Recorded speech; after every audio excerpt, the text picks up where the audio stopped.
Good evening ladies and gentleman. मेरा नाम colonel अभिनंदन, चंडीगढ़ ट्राई सिटी से बिलोंग करता हूं मैं। और आज का ये जो सेशन है, ये एक चैट शो है।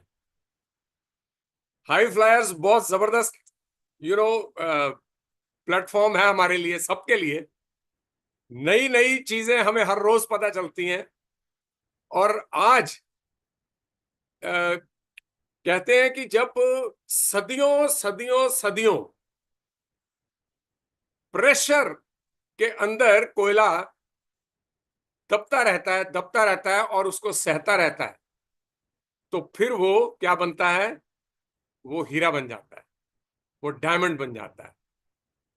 इसी तरह से आज के इस चैट शो में हम कुछ ऐसा विटनेस करने जा रहे हैं जो कि इतना इंटरेस्टिंग होने वाला है, क्योंकि वो हीरा हम सब बनना चाहते हैं। और क्या ही मजा नहीं होगा कि हमें ऐसा कोई हीरा मिले जो जिसके बारे में हम जान सकें। और उसके साथ जो चैट शो है, वो भी कोई ऐसा जबरदस्त कोहिनूर हीरा चैट कर रहा हो जिसको हम सब बहुत ही इज्जत और मान से जानते हैं। आज इस सेशन में मैं आपको यकीन दिला सकता हूं कि कुछ ऐसी बातें समझ में आने वाली हैं जो शायद आज तक समझ में आनी बाकी थी। और आने वाले समय में हमें क्या करना चाहिए, वो बहुत कुछ हमें यहां से पता चलने वाला है कि हम भी वो हीरा यानी कि डायमंड बन सके। हम अपनी फैमिली के साथ वो उनको दिलवा सकें जो इन हीरो ने अपनी फैमिलीज के लिए कर दिया। हर व्यक्ति का ये सपना साकार कैसे हो सकता है, आज उसके बारे में बहुत कुछ जानेंगे। आज हमारे बीच हमारे mentors, founder executive diamond Anil and बिंदु नारायण जो हैं, वो हमारे लिए एक बहुत ही इंपॉर्टेंट गेस्ट स्पीकर साथ में लेके आए हैं, जिनके साथ वो बातचीत करेंगे। जैसे वो होता नहीं है चाय पे चर्चा, तो आज ये चैट होने वाली है। और किसके साथ होने वाली है? मेरे बहुत ही फेवरेट कपल स्पीकर हैं, वो भी एग्जीक्यूटिव डायमंड हैं। और उनका नाम है अनुज एंड प्रतिमा पायल। आज मुझे मालूम था कि आज मैंने ये होस्ट करना है, तो मैंने उनकी सीडी फिर एक बार सुनी और बहुत मजा आया। मतलब मैं आपको बता सकता हूं कि उनकी सीडी जब जब कोई सुनता है तो एक बात तो पक्की समझ में आती है कि दृढ़ निश्चय क्या होता है। दृढ़ निश्चय, है ना? तो आज बहुत कुछ हमें पता चलने वाला। मैं बहुत उतावला हो रखा हूं कि मैंने अपना पेन और ये डायरी निकाल के रखी हुई है। आज हर चीज जो है वो घोट के पीने के लिए और फिर उसको कार्यान्वित करने के लिए, क्योंकि सिर्फ नॉलेज से कुछ नहीं होने वाला। एक्शन डालना तो बहुत जरूरी है, जो इन महान हस्तियों ने डाला है। सो ज्यादातर आप सबके बीच में ना रहते हुए ये कर्नल अभिनंदन बीच में से हट रहा है, यहीं पे रहेगा। लेकिन स्पॉटलाइट पे मैं रिक्वेस्ट करूंगा मिस्टर नारंग को, please take the stage and bring on to our guest so that हम बहुत कुछ आज सीखना चाहते हैं। Thank you so much sir. Thank you colonel Abhinandan, thank you very much. आज बहुत ही ज़बरदस्त दिन है and I am also super fired up like colonel Abhinandan. लेकिन हाँ, मैंने अनुज एंड प्रतिमा की आज सीडी नहीं सुनी है, लेकिन पहले बहुत सुनी है। पर आपने ये अच्छा किया कर्नल अभिनंदन, आपने आज सुन ली है, बढ़िया। तो बहुत ज़बरदस्त आज का दिन है। और one of the most respected diamonds in the Amway Galaxy, Amway India में सबसे ज़्यादा जिनकी रिस्पेक्ट है, जिनका बहुत नाम है, जो बहुत इंस्पायर करते हैं हम सबको, वो आज हमारे साथ हैं। किसी कारणवश लास्ट में प्रतिमा जी नहीं आ पाई हैं, तो इसलिए मैंने कहा फिर प्रतिमा जी नहीं आ रही है तो फिर मैं भी एक बार वन ऑन वन बात हो जाए आज अनुज जी के साथ। और हमारे बहुत प्रिय दोस्त हैं। लेकिन मैं आपको एक बात बताता हूँ, जब तक हम चैट नहीं करते हमें एक दूसरे के बारे में पूरा पता नहीं चलता, क्योंकि कभी भी बहुत सा टाइम हम इकट्ठे बिताते हैं बहुत जगह पे, लेकिन कभी भी ऐसा मौका नहीं मिलता है कि इतने सारे सवाल जवाब, इतने सारे लोगों के सामने बातचीत हो, दिल से दिल की बात हो। तो आज वो होने वाली है। और let me bring on stage one of the most respected diamonds in the Amway galaxy onto the stage with me. And here is Mr. Anuj Singh. Warm welcome, Anuj ji. Namaskar. नमस्कार नमस्कार Good Narayan evening. भाई. कैसे हैं आप? Thank you for calling me here on this very important platform. And anytime जब भी हमें मौका मिलता है ऐसे किसी प्लेटफॉर्म पे जाने का, तो we think that it's a great privilege, and I always take it like this because God has given us this opportunity to talk to so many people. जो कि जैसे आज से बहुत साल पहले हम लोगों की लाइफ चेंज हुई थी, तो we always get this opportunity that today because of this talk may be a few more will take a reason decision today. तो thank you very much. Thank you very much Anuj ji, आपने हमारा invitation स्वीकार किया और आप यहाँ पे आए, तो बहुत बहुत धन्यवाद। और आपने समय निकाला इस मीटिंग के लिए, इस सेशन के लिए, इस चैट के लिए और इस गुफ्तगू के लिए। तो आज बहुत जबरदस्त दिल से दिल की बात होने वाली है। और मैं आपसे एक ही रिक्वेस्ट करूंगा, आप भूल जाइए कि यहाँ पे लोग भी हैं बाकी के। आज तो दिल खोल के मेरे को दिख भी नहीं रहे हैं, साइड में दिख रहे हैं। तो बहुत बढ़िया, तो बहुत मजा आने वाला है। आपके बारे में सब लोग जानने के लिए बहुत उत्साहित हैं। तो शुरू करते हैं अपनी बातचीत। और सबसे पहले हम आपसे ये जानना चाहेंगे कि एमबीए से पहले, बचपन से लेके आपका एमबीए, आपका कैरियर कैसा रहा और आप क्या कर रहे थे एमबीए से पहले की आपकी लाइफ के बारे में जानना चाहेंगे। और आज आपको अनुज जी प्रतिमा जी के जवाब भी आप ही को देने पड़ेंगे। आप ही ने एब्सेंट लगाई है, अब उनके जवाब सारे आप ही दोगे। हाँ, टुडे इन जनरल होता क्या है कि whenever you are with your wife, तो generally they do the most of the talking. So today आज हमारे पास भी मौका है और आपके पास भी मौका है कि हम लोग दिल खोल के बात कर सकते हैं. सही है। तो सबसे पहले तो शुक्रिया, थैंक यू नारंग जी कि आपने ये प्लेटफॉर्म हमें दिया. I actually value it a lot. And thanks to all of you for being there and just to listen to us. और हम लोग अनुज और प्रतिमा हैं, और बेसिकली हम लोग बिहार के रहने वाले हैं. लेकिन अभी हम लोग सेटल डाउन कर गए हैं झारखंड में, that is Jamshedpur, which was part of the erstwhile Bihar. But और हम यहाँ किसी और कारण से नहीं आए. यहाँ हमारी बैंक ने हमें, हम लोग पहले बैंक में जॉब करते थे. I was working with state bank of India and Pratima was working with Canara bank. और हम लोगों को बैंक ने यहाँ ट्रांसफ़र किया. हमारा इसमें कोई दोष नहीं था कि मैं झारखंड आया, इसमें बैंक ने हमें यहाँ ट्रांसफ़र किया. और बेसिकली जैसा कि मैंने बताया कि हम लोग बिहार के रहने वाले हैं. और बिहार में एक डिस्ट्रिक्ट है जिसे भोजपुर डिस्ट्रिक्ट बोलते हैं. आप लोगों ने भोजपुरी लैंग्वेज का नाम सुना होगा. तो Bhojpuri language basically belongs to the Bhojpur district. That is the centre stage of Bhojpuri language, जो कि part of Bihar, part of eastern UP and part of कुछ मध्य प्रदेश, छत्तीसगढ़ में भी ये भोजपुरी लैंग्वेज बोली जाती है, जो बिहार और यूपी से सटे हुए इलाके हैं. और हमें बहुत कुछ बताने की जरूरत नहीं है. आप लोग भोजपुरी में बहुत सारे फिल्म स्टार को जानते होंगे, मनोज तिवारी को जानते होंगे और रवि किशन को जानते होंगे. तो we belong to that very place. And Bhojpuri का एक्सपेंस बहुत बड़ा है.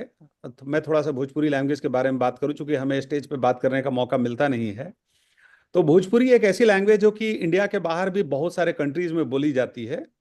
आपके त्रिनिडाद टोबैगो में, वेस्ट इंडीज में बहुत सारे प्लेसेज हैं जहाँ की भोजपुरी लैंग्वेज बोली जाती है. इनफैक्ट त्रिनिडाद टोबैगो में लोग काफ़ी एक्सटेंसिव वे में भोजपुरी लैंग्वेज, चूँकि इंडियन इंडेंचर्ड लेबर के थ्रू वहाँ 1876 में लोगों को गन्ने की खेती करने के लिए साउथ अमेरिका ले जाया गया था, जो कि आज वेस्ट इंडीज के नाम से आप जिन्हें जिन्हें जानते हैं. और बहुत सारे वेस्ट इंडियन क्रिकेटर्स जो हैं, जो कि जिनकी जो रूट्स है वो बिहार है, और बिहार में पर्टिकुलरली हमारा भोजपुर डिस्ट्रिक्ट है. और वेस्ट इंडीज़ में भोजपुरी लैंग्वेज बोली जाती है. और वहाँ के जो लोकल लैंग्वेज हैं उनसे मिक्स करके एक चटनी म्यूज़िक वहाँ पे बना है. तो आप लोगों ने कभी सुनने का मौका मिला होगा। तो ये it's a confluence of Bhojpuri language and the south American music, जिसे चटनी लैंग्वेज हम बोलते हैं। और बहुत सारे फॉर्मर क्रिकेटर्स वगैरह भी जो हैं वो भोजपुर में बिहार के उस इलाकों से ताल्लुकात रखते हैं। पुराने समय में रोहन कन्हाई थे, एलविन कालीचरण वगैरह थे, शिव नारायण वगैरह, अभी सुनील नारायण जो कलकत्ता केकेआर से खेलते हैं, they all come from our area only. और हमारे एरिया को इस वजह से भी जाना जाता है बिकॉज हमारे यहाँ काफ़ी संख्या में लोग फौज में काम करते हैं, फोर्स में काम करते हैं। पुलिस डिपार्टमेंट में बहुत सारे लोग हमारे एरिया से हैं, और काफ़ी सारे लोग एडमिनिस्ट्रेटिव सर्विसेज में हैं, आईएएस में हैं, आईपीएस में हैं। तो इस लिहाज से भोजपुर के उस एरिया को जाना जाता है। और हमारी जो इनिशियल एजुकेशन हुई वो तो भोजपुर डिस्ट्रिक्ट का हेडक्वार्टर्स है आरा, तो मैं आरा का ही रहने वाला हूँ, और हमारी नेटिव लैंग्वेज भोजपुरी है। और फिर हमने स्कूलिंग की और कॉलेज भी वहीं से पढ़े। And basically I was known more for my cricketing abilities, और I used to be a school cricketer. Then I went to college. मैं कॉलेज में कॉलेज टीम को मैंने कैप्टन किया, फिर यूनिवर्सिटी टीम को I led Magadh university cricket team. So मैं 1986 में मैं मगध यूनिवर्सिटी का क्रिकेट टीम का कैप्टन था। एंड लेकिन उसके बाद एजुकेशन वगैरह में ही हमारे फैमिली का कंसंट्रेशन था, बिकॉज हमारे से पहले के बहुत सारे जो क्रिकेटर्स वगैरह थे बहुत कुछ नहीं कर पाए थे। इनफैक्ट आज के जो क्रिकेटर, आप सबा करीम को जानते होंगे, तो Saba Karim has played along side अस, लेकिन उन लोगों का थोड़ा फैमिली बैकिंग था, अच्छे क्रिकेटर थे, वो लोग निकल गए। हम लोग का रुझान हो गया कि चलो पढ़ाई करनी है, तो हमने सारी एजुकेशन हमने आरा से करी। और उसके बाद उसका रीजन ये भी था, बहुत सारे रीजंस थे, बाहर पढ़ने जाने का मौका था हमारे पास, और हमारे परिवार का जोर भी था कि बाहर पढ़ने जाइए, पटना जाइए, दिल्ली जाइए।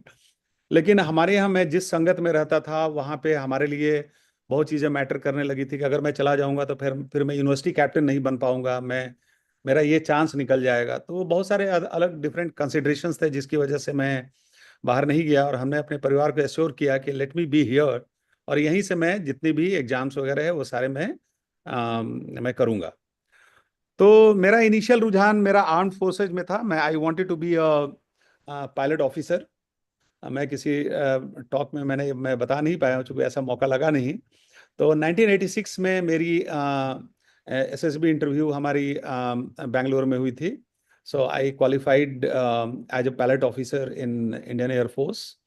और उसके बाद हमारी पीएबीटी हुई थी बनारस में, पायलट एप्टीट्यूड बैटरी टेस्ट। लेकिन देखिए, किस्मत को जो मंजूर होना है होता है वही होता है। मेरा I was declared medically unfit, फिर 26 डेज मेरा मेडिकल हुआ दिल्ली में, और लेकिन फाइनल लबो लुबाब हुआ, कुछ ऐसे टेक्निकल इश्यूज हो गए कि मेरा वहाँ सिलेक्शन नहीं हो पाया। और हमें आर्मी एयरफोर्स के एक सीनियर ऑफिसर ने हमें सजेस्ट किया कि आपको, you are having certain medical conditions जो कि कभी उभर सकते हैं, कभी नहीं भी उभर सकते हैं, लेकिन better you try your career in some other field. तो फिर मैंने कहा कि चलो ठीक है, अब let's pursue some other thing. और ये करते करते 88-89 हो गया था। तो 88-89 में मेरे एल्डर ब्रदर थे, तो वो लोग बैंकिंग वगैरह के कॉम्पिटिटिव एग्जाम्स को दे रहे थे। मेरा कोई इरादा नहीं था बैंकिंग में आने का। मैंने सोचा कि चलो now I will try my hands eight UPSC and I would become an IPS officer.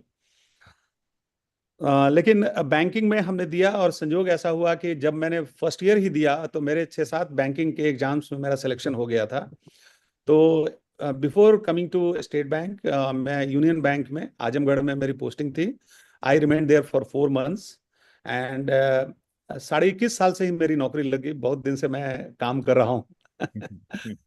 तो कुछ जाना नहीं, कुछ समझा नहीं, जस्ट बैंक में हमारा हो गया। और उस समय लोगों ने कहा कि अरे बहुत अच्छा जॉब है, तो चलो ले लिया। ऐसा कुछ भी था भी नहीं हमारे पास कुछ करने के लिए। मैंने सोचा कि चलो यूपीएससी देंगे, तो बहुत सारे लोग जॉब के साथ साथ यूपीएससी देते थे, चलो मैं भी यूपीएससी दूंगा। और उसके 4-5-6 महीने के बाद मेरा स्टेट बैंक में सिलेक्शन हो गया। तो मैंने 1990 में मैंने स्टेट बैंक ज्वाइन किया। 89 में मैं यूनियन बैंक में था। और स्टेट बैंक ज्वाइन करने का रीजन ये था कि मेरी बिहार में पोस्टिंग हो रही थी। वहाँ यूनियन बैंक में, मैं यूपी में था। तो और मैं आगे आपको बताऊंगा कि स्टेट बैंक आने का रीजन ये था कि गॉड आपसे लाइफ में जो करवाना चाहते हैं वो करवा देते हैं, और हमें लाइफ में जहां पहुंचना होता है गॉड उनके सारे तारों को जोड़ते रहते हैं। और मैं जब स्टेट बैंक का इंटरव्यू देने गया तो उस समय मैं ऑलरेडी 3 दिन पहले मैंने यूनियन बैंक ज्वाइन किया था, और बहुत तकलीफ हुई मुझे स्टेट बैंक के इंटरव्यू के लिए जाने के लिए, बिकॉज मैं आजमगढ़ में पोस्टेड था और मेरा इंटरव्यू कैलकाटा में था। मैं निक ऑफ द टाइम में भी मैं नहीं पहुंच पाया था इंटरव्यू के लिए। I was the last person to get interviewed because वो मेरा टाइम खत्म हो चुका था। लेकिन मैंने फिर रिक्वेस्ट किया तो उन्होंने हमें, I was asked to appear as the last candidate on the last day of the interview, but I had to be selected because मेरा फ्यूचर का जितना भी चीज था वो स्टेट बैंक में होने वाला था, और स्टेट बैंक के ही थ्रू हमें एमबीए बिजनेस मिलने वाला था। तो ये सारा तार वहीं से जुड़ना शुरू हो गया था। आप कुछ भी कर लीजिए, लेकिन गॉड आपको जहां ले जाना चाहते हैं वो आपको लेकर जाएंगे। आपको अगर नारंग साहब से मिलाना चाहते हैं तो आपको नारंग साहब से मिलाएंगे। वो आपको रेट्रोस्पेक्ट में पता चलता है, आपको शुरू में नहीं पता चलता है, लेकिन बाद में जब आप चीजों को रिकलेक्ट करते हैं तब लगता है कि अरे ये इतनी पतली धागा जुड़ी हुई रहती है जिंदगी के डिफरेंट एस्पेक्ट से। और तो मैं स्टेट बैंक ज्वाइन किया 1990 में। तो उसके बाद हम लोग का 2 साल का प्रोबेशन होता है, तो 2 साल का प्रोबेशन जब मैंने कंप्लीट किया उसके बाद बिहार में एक पूर्णिया जगह है, तो पूर्णिया को आप ऐसे नहीं जानेंगे, लेकिन अभी जो आपने जो एयर चीफ मार्शल को सुन रहे थे, मिस्टर ए के भारती, ही बेसिकली बिलोंग्स टू पूर्णिया इन बिहार। तो मेरी वहाँ बैंक में हमारी पहली पोस्टिंग थी after my confirmation in state bank, 2 साल के प्रोबेशन के बाद। और उसी दौरान में हमारी शादी की बातचीत हमारी वाइफ से चलने लगी। हमारे जो फादर इन लॉ थे वो भी स्टेट बैंक में थे। वो स्टेट बैंक में ऑफिसर्स एसोसिएशन के जनरल सेक्रेटरी थे। तो मैं अपनी पोस्टिंग के लिए गया था। I wanted a good posting for my self, and he just picked me up for his daughter. और वो लोग वहाँ आए, मेरी मदर इन लॉ, मेरे फादर इन लॉ आए, और उसके बाद we met in Patna, and then our marriage was finalised. एंड मैं आपको बता दूं कि हमारे समय में हमारे हमारी कम्युनिटी में लोग बहुत पढ़े लिखे नहीं होते थे बहुत। तो काफ़ी शादी में प्रेशर रहता है कि हाँ, बहुत सारे लड़की वाले उस समय बहुत आते थे शादी करने के लिए। लेकिन हमारा कोई शादी का ऐसा कोई इरादा नहीं था। लेकिन जो फर्स्ट प्रपोजल आया तो हम लोगों ने एक्सेप्ट कर लिया, और हमने एक्सेप्ट कर लिया। इनफैक्ट हमारी ग्रैंड मदर हमारी बोला करती थी कि शादी के लिए जो पहला प्रपोजल आए उसी को एक्सेप्ट कर लेना चाहिए, क्या पता दूसरा आए कि ना आए। तो that's how I went by that statement. और आप आपने अगर प्रतिमा को देखा होगा तो आप समझ सकते हैं कि it was not a bad choice at all. आप लोग made for each other couple हो, बिल्कुल जबरदस्त। आप अलग अलग भी बैठ जाओ ना कमरे में तो बंदा पहचान लेगा आप हस्बैंड वाइफ हो, दूर दूर से भी। तो ये बस ऐसे ही था कि हाँ चलो जो पहला था उसे ही। और we got married in the year 1995, because Pratima ji उस समय she was, when we met she was in her graduation.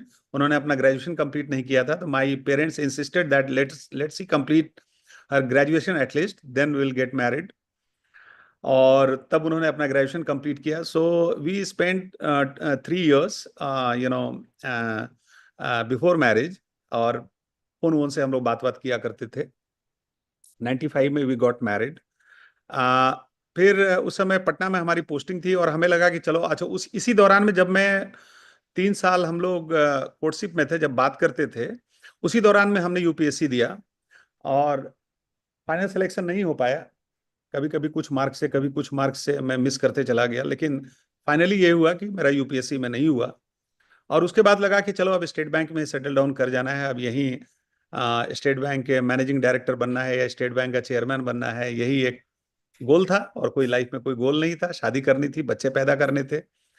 तो 95 में वी गॉट मैरिड। हमारी पहली बेटी हुई 97 में, when we were in Patna. और ईयर 2000 में we went through a very tragic accident in our family. We lost our father-in-law in the plane crash, the only plane crash that ever happened in Bihar or Patna. That was in July 2000. We lost our father-in-law in that plane crash. And उसके एक महीने के बाद हमारी second daughter पैदा हुई अगस्त 2000 में। और हमारे जो दोनों बच्चे हैं अभी दोनों जॉब में हैं। हमारी बड़ी बेटी तो बहुत अच्छे से कनेक्टेड है नारंग भाई से। और when she was posted in Chandigarh, तो he was so kind enough, Narang भाई और भाभी इन दोनों ने बहुत अच्छी गार्जियनशिप उनको प्रोवाइड करी। And we are rest assured that चलो एक पेरेंट्स हैं वहाँ और हमें कोई चिंता नहीं होती थी। कई बार ऐसा होता था कि हमें एक दो महीने के बाद पता चलता था कि वो नारंग जी से बात करके अपना बहुत सारे मैटर को सेटल कर लेती थी। और हाँ, अंकल से बात हुआ था, अंकल बोले थे कि नहीं ये वाला घर नहीं लेना है, ये वाला घर लेना है। हम लोग नहीं बेटा, जो वो बोले वही करो, हम लोग नहीं जानते कुछ। So it was so good of Narang ji and Bhabhi ji to have lent such a guardianship to my daughter when she was in Chandigarh. So we still carry a very, lovely relationship.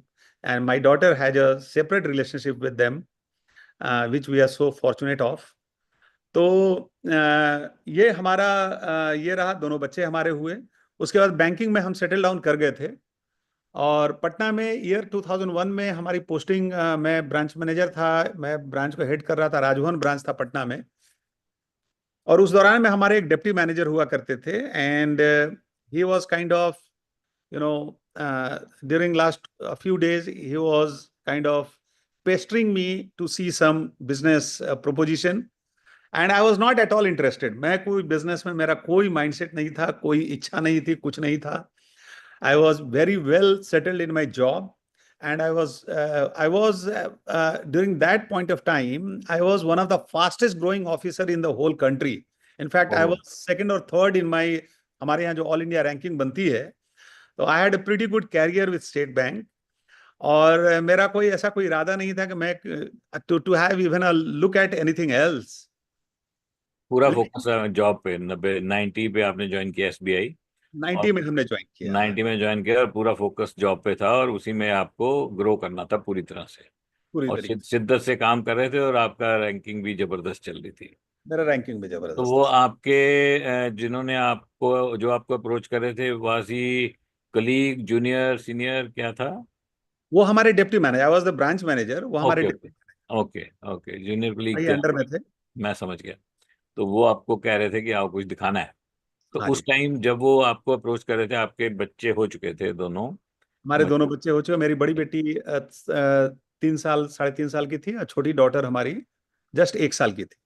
तो 2000 में आपकी second daughter हुई, तो करीब 2003 की आप बात कर रहे हो। 2001 की मैं बात कर रहा हूँ, अच्छा सितंबर। 2001। अच्छा 2001 की बात कर रहे हो, तो आपकी बड़ी बड़ी बेटी, छोटी बेटी 1 ही साल की थी। 1 साल की थी। हाँ ये राइट राइट राइट। अच्छा तो क्या हुआ फिर? तो और जब आपके अंडर का कोई ऑफिसर, अगर आपको लगे कि वो डिफोकस हो रहा है, आप बहुत कंसर्न हो जाते हैं। तो मुझे लगा कि अरे यार, ये तो बैंक में काम करता है, why he is even looking at anything else, why he is discussing all this things with me. तो मैं हमेशा उनको याद दिलाता था कि अभी वो फाइल पेंडिंग है, वो फाइल पेंडिंग है, आपको वहां जाना है, वहां सारा डिटेल्स डेटा निकालना है। Why you are into anything else, why you need to be there. तो मैं उनको बहुत डांटा करता था। और उस समय हमारी बहुत बड़ी बड़ी मूछें हुआ करती थी, ओहो। और ठाकुरों वाली। अच्छा। तो वो he used to fear me a lot. आप आपकी बेसिक कास्ट ठाकुर, आप चौहान? मैं राजपूत हूँ। राजपूत हो, right right right right right. Thakur भी जिसे बोलते हैं। हाँ हाँ हाँ। तो हम लोग राजपूत हैं। और हमारी वाइफ भी राजपूत हैं। हम लोग अच्छा। इनफैक्ट हमारे हमारे समय में इंटरकास्ट मैरिज बहुत कम हुआ करते थे। Okay okay. आपको अपने कास्ट में ही शादी करनी है। हम्म। तो that was the basic consideration. तो मूछें रखी हुई थी बड़ी बड़ी? हाँ, काफी हमारी मूछें हुआ करती थी, जो हमारी काफी प्राइड हुआ करती थी। और वो बेचारे, उनका नाम था सैयद जमील अहमद ओलाई, बड़े अच्छे आदमी थे। और वो जब आते थे कुछ फाइल लेकर, तो डर जाया करते थे।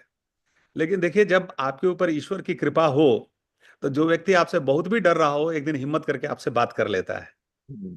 और एक सैटरडे इवनिंग मैं थोड़ा सा रिलैक्स किया करता था, क्योंकि सैटरडे को प्रतिमा भी बैंक में ही, उनका बैंक फुल टाइम चलता था, हमारा बैंक उस समय हाफ टाइम चलता था सैटरडे को। तो हम लोग थोड़ा रिलैक्स करते थे और कुछ स्नैक्स वगैरह मंगा के हम लोग ऑफिस आवर के बाद, जब पब्लिक आवर हमारा खत्म हो जाता था, तो I use to tell him कि कुछ मंगाइए, हम लोग चलिए बात करते हैं कुछ परिवार का, इधर का उधर का। और इसी बीच में I was like sitting like a very relaxed person. तो that was a relaxing moment. तो मैंने कहा कि ठीक है ओलई साहब, आप बताइए what exactly you wanted to tell me. उन्होंने हल्का फुल्का उन्होंने बताया कि whatever you are buying your stuff from market, अगर आप यहाँ से करें तो आपको मालूम होगा कि एवरीबडी मेक्स सम मनी। तो that made sense because I was in bank. तो मैं तो जानता था कि हाँ किस तरीके से बिजनेसेस फंक्शन करते हैं। तो मैंने देखा कि इट लुक्स इंटरेस्टिंग। और तब उन्होंने बताया कि बहुत अच्छे अच्छे प्रोफाइल के लोग हैं, यूएस में लोग करते हैं। उन्होंने एक किताब हमें दिखाई, तो मुझे लगा बड़ा इंटरेस्टिंग है। और हमने कहा कि चलो यार, करना है कि नहीं करना है, लेकिन चलो ले लेते हैं।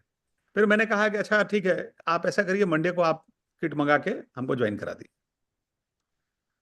तो उन्होंने मंडे को उन्होंने अपने अपलाइन को बोला कि हाँ ठीक है, वो लेते आइए। और मैं, चूंकि मैं सुबह से ही सोचा था कि चलो एक नया चीज कोई स्टार्ट करना है, पता नहीं मेरे माइंड में कहाँ से आ गया। तो मैंने कहा कि हाँ क्या हुआ आपका सामान। बोले कि वो रास्ते में आ रहा था, उसको कोई धक्का लग गया और, और उसका एक्सीडेंट, वो हॉस्पिटलाइज्ड हो गया। ओहो। हमने कहा हॉस्पिटलाइज्ड हो गया तो आप किसी को भेज दीजिए, मंगा लीजिए उसको। हाँ। हमको स्टार्ट करना है, अब सोच लिए हैं तो स्टार्ट करा दीजिए जल्दी। अच्छा। क्या है क्या नहीं है। और मजे की बात है कि उस दौरान में हमारे ब्रांच में ऑडिट चल रहा था। हम्म। अगर कोई बैंकिंग सेक्टर से अगर होंगे तो वो ये जानते होंगे कि अगर आपके ब्रांच में अगर ऑडिट चलती हो तो उस समय आपको अपनी पत्नी का भी ख्याल नहीं रहता है, let alone you know thinking about anything else. Hmm. और लेकिन मैंने कहा कि ठीक है, ऑडिटर अपना काम कर रहे हैं, आप बुलाइए उसको, मैं साइन करके मैं ले लेता हूं एटलीस्ट, बाद में देखा जाएगा क्या होगा क्या नहीं होगा। तो खैर आते आते शाम हो गया। इसी बीच में ऑडिटर को भी हम लोग विदा कर दिए थे, और फिर हमने एक फॉर्म पे साइन किया, उनको पैसे मैंने पहले ही पकड़ा दिए थे, और आई गॉट साइंड अप। और चूंकि मेरे ब्रांच में ऑडिट चल रही थी, सो आई डिसाइडेड कि ठीक है, मुझे जब टाइम मिलेगा तो आई will have a look at it. अभी मेरे पास बिल्कुल वक्त नहीं है, because I was going through the audit of my branch. तो मैंने कहा कि मैं इसको अभी मैं नहीं देखूंगा। मैंने घर पे ले जाके उसको रख दिया, और उसको मैंने वाइफ को कहा कि I I tell you about it, मैं जब फ्री हो जाऊंगा तो मैं बात, अभी इसको रखो इसको। हम्म। और एक महीने तक हमारा ऑडिट चला, 1 मंथ, जो कि बड़ी ब्रांच थी। हम्म। तो एक महीने के बाद जैसे ही ऑडिट खत्म हुआ तो वो हमारे जो अपलाइन थे उन्होंने हमें पेस्टर करना शुरू कर दिया कि सर घर पे आना है, ग्रैंड ओपनिंग के लिए आना है। Hmm. And I use to think कि शाम में तो मैं टीवी देखता हूँ और मैं बहुत बिजी रहता हूँ। और मैं बिजी क्या रहता था, मैं टीवी देखता था, मेरे कुछ फेवरेट प्रोग्राम हुआ करते थे टीवी पे उस समय। तो I use to watch TV, और मैं सोचता था कि I was doing a very important thing. एक रूटीन में आदमी ढला रहता है। हाँ। तो हम भी ढले हुए थे एक रूटीन में। ऐसा कोई ये नहीं था, कोई एम्बिशन तो था नहीं, जस्ट ऐसे ही कहीं पर एक मन लगाना है, शाम को काटना है। लेकिन ये था कि मन लगता नहीं था, मतलब 0 से 99 चैनल कैसे हो जाता था। 99 से अगर कोई मेरे साथ बैठ के टीवी अगर देख रहा हो तो उसको हार्ट अटैक आ जाएगा। मतलब इस तरीके का हमारा वो टीवी का हमारा वो हिसाब किताब होता था। किसी एक चैनल पे हम टिकते नहीं थे, एक दो चैनल होंगे वहां पे कुछ नेशनल ज्योग्राफिक के, या फिर उस समय आता था एनिमल प्लैनेट, और कोई जियोग्राफी वाला एक चैनल आता था। तो I use to watch that very with lots of interest. तो ठीक है जो भी है। लेकिन एक महीने के बाद हमारे जो स्पॉन्सर थे उन्होंने पेस्टर करना शुरू कर दिया कि सर घर पे आना है, उसका पूजा करना है, ये करना है, ग्रैंड ओपनिंग करनी है। तो न चाहते हुए भी हमने उनको बुलाया, और एक दो लोग आए हमारे घर पे, हमारी ग्रैंड ओपनिंग के लिए हमारे घर पे। And I had a few questions, मैंने कुछ सवालात उस दौरान में पूछे। And my wife got excited with the products, उनको प्रोडक्ट बहुत अच्छे लगे। उनको बिजनेस के बारे में कुछ भी समझ में नहीं आता, बिकॉज दोनों बच्चे में she was totally engaged with both kids and her job. Job में जाती थी और बच्चों को संभालती थी, हमको भी संभालती थी, मैं कुछ भी घर में नहीं करता था। और वो काफी बिजी थी। बट क्या था कि हमें लगा था कि हाँ चलो इस टाइप का बिजनेस चल सकता है, मैंने तो लाइसेंस ले लिया था। लेकिन फिर मैं सोच नहीं पा रहा था उसके लिए, मैं टाइम नहीं दे पा रहा था। लेकिन जब उस दिन ग्रैंड ओपनिंग हुई और उस दिन पता चला कि किस क्वालिफिकेशन के लोग इस बिजनेस से जुड़े हुए हैं, हमने देखा कि बहुत सारे आईआईटीएंस कर रहे हैं, इवन नासा के साइंटिस्ट जुड़े हुए हैं यूएस में। इंडिया से बड़ी बड़ी डिग्रियों को लेने के बाद यूएस में गए हुए लोग इस बिजनेस को कर रहे हैं। और हम लोग जब बैंक में थे तो हमारा एक बड़ा इंपॉर्टेंट हमारा पोस्टिंग हुआ करता था, हमारी फॉरेन पोस्टिंग हुआ करती थी। जो बाहर में जो स्टेट बैंक के ब्रांचेस थे वहाँ पोस्टिंग होना बड़ी बहुत एक प्रेस्टीज की बात मानी जाती थी। लेकिन चूंकि हमारे फादर इन लॉ अच्छे पोजीशन में थे तो कुछ लोग एकदम हेल बेंट थे, हमें इंटरव्यू में जाने ही नहीं देते थे। हमारा प्रपोजल में मेरा नाम, हम लोग का नाम ही नहीं जाता था। तो हमने हमारा वो फॉरेन पोस्टिंग नहीं हो पाता था। और यहाँ मुझे जस्ट जानकारी मिली कि इस बिजनेस के थ्रू लोग फॉरेन ट्रिप जाते हैं एंड यूएस में बहुत सारे लोग इस बिजनेस से जुड़े हुए हैं। और हम लोग का उस समय का हिसाब किताब कुछ ऐसा था कि अगर इंडिया से कोई यूएस चला गया तो बहुत काबिल है, बहुत पढ़ा लिखा है, and he is there because you know he has done something very very special, that is why he has gone to US or Canada or all those countries। तो हम लोग बड़े उनको बहुत इज्जत की निगाहों से देखते थे। और वहां जब कर रहे लोग अगर किसी बिजनेस को कर रहे थे तो it sent an instant acceptance for the business plan. और इसने हमारी क्यूरियोसिटी को बढ़ाया कि आखिर ऐसा क्या है कि इतने अच्छे क्वालिफिकेशन के लोग इस बिजनेस से जुड़े हुए हैं। और देखिए क्या होता क्या है कि हम तो समय और इस सब चक्र को बिल्कुल नहीं मानते हैं। और अगर है भी तो हमें जानकारी नहीं है कि वो समय आपका कब आता है कब नहीं आता है। लेकिन हाइंडसाइट में जब हम देखते हैं तो वो पीरियड जो 2000 2001 वाला जो पीरियड था हमारे लिए बड़ा अजीब सा पीरियड था। उस दौरान में I was like an opportunity Sikar, मैं ढूंढ रहा था कुछ, हमें समझ में नहीं आ रहा था कि मैं क्या करूं। और उस दौरान में मैं कनाडा जाने का हमने प्लान कर लिया था ईयर 2000 में। और ये टाइम चल रहा था 2000 के एंड से 2001 तक चल रहा था ये। और हमने 1.5 लाख रुपए कनाडा इमिग्रेशन के लिए हमने जमा भी कर दिए थे। उस समय चंडीगढ़ की एक इमिग्रेशन एजेंसी थी, क्या तो नाम था,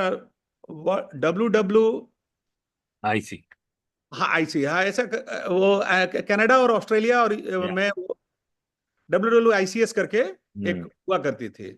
उसकी एक ऑफिस बोकारो बिहार में थी उस समय, अच्छा। जो आज झारखंड है। तो मैंने वहां के ऑफिस के थ्रू कांटेक्ट करके और 1.5 लाख रुपए जमा किए थे उस दौरान में। सम कोई कर्नल रंधावा पता नहीं क्या थे वो, he used to conduct all those things. तो मैंने जमा भी कर दिए और मेरा वीजा का इंटरव्यू होने वाला था। इसी बीच में ये बिजनेस प्लान मुझे दिखाया गया सितंबर 2001 में, हमने इसको ज्वाइन कर लिया। और पता नहीं मेरे माइंड में क्या हुआ कि हमें लगा कि मैं ये बिजनेस ज्वाइन कर लिया हूं तो जरूर भगवान कुछ अच्छा करने के लिए हमें इस बिजनेस में लाए हैं। तो मैंने वहां से अपने पैसे वापस मांग लिए। अच्छा। और जबरदस्त। और उस दौरान में उन्होंने हमें सिर्फ करीब 50,000 रुपये वापस किए। हमारे 1 लाख रुपए उस दौरान में उन्होंने हमें वापस नहीं किया। I am talking of 2001 and it used to be a very good amount, big substantial amount amount यार, था। 2000 में तो बहुत बड़ी अमाउंट। हाँ काफी बड़ी अमाउंट थे। तो मैंने कहा कि चलो छोड़ो, मैं यहाँ से बहुत पैसे कमा सकता हूँ। पता नहीं ऐसा कोई बहुत पॉजिटिविटी आ गया अचानक मेरे माइंड में। और हमने सितंबर 2001 में जब बिजनेस ज्वाइन किया हमने कुछ भी काम नहीं किया। जैसे कि मैंने बताया 1 महीने तक हमारे ब्रांच में ऑडिट चल रही थी।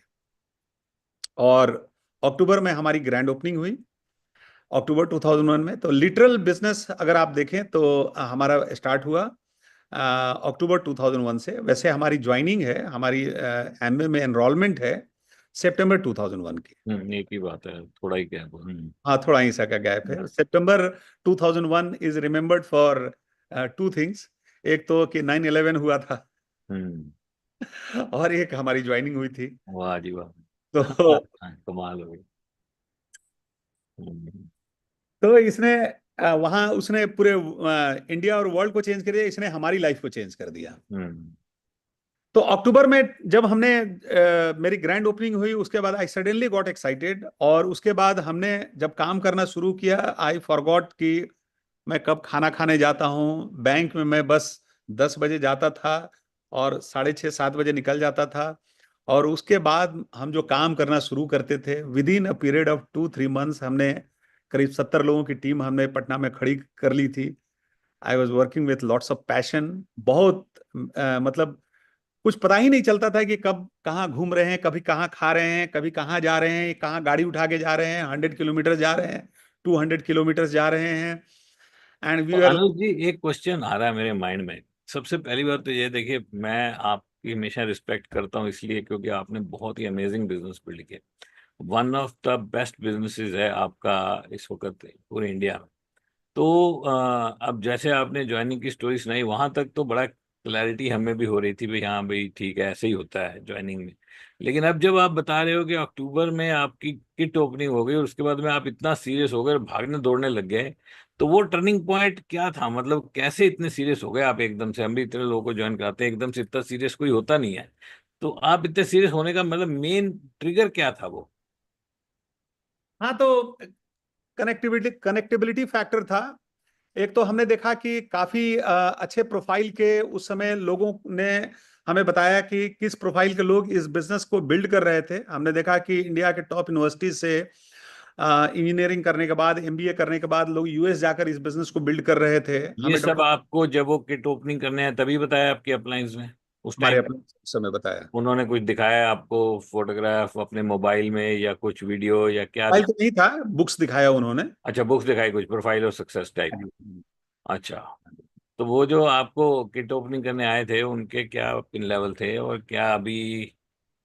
आप तो बहुत इंडिपेंडेंट काम करते हो, ऐसे लगता है जैसे आपने पूरा किला ही गाड़ रखा है जबरदस्त। अभी मैं आपसे करूंगा बात आगे जाके, क्योंकि मेरे को मालूम है आपकी एक्टिविटीज के बारे में कुछ कुछ।